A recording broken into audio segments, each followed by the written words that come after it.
Yeah.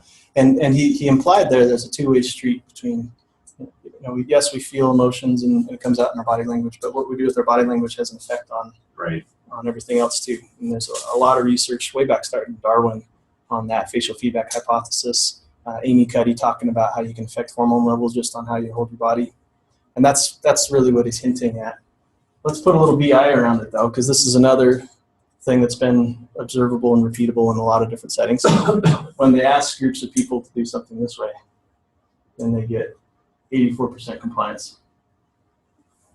As soon as the hands go down, then it drops to half, and the finger point goes very low to 28. And all this stuff is super complex. There's a lot of variables, but it's a simple thing that you can change, and if that can help you to influence more and be received better. Yeah. Was it Disneyland or was it one of the other theme parks that trained their people to never point? They trained them to gesture to people with open hands.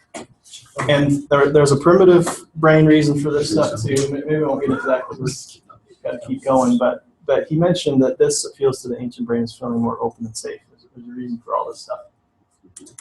So with that in mind, I'll show you some of these pictures again. This is why politicians generally, when they start out, will do open palms or palms in. It's an open gesture that's received better.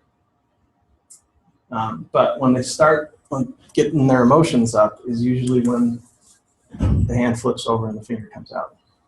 When they're in control, Hillary, any of these people will be like this with very calculated gestures until they start getting mad, and then they start doing these kinds of things and pointing. Trump does that a lot. Okay. And how do you feel if someone's doing this to you when you're trying to talk? It feels like it's, back up, sit down, shut up, right?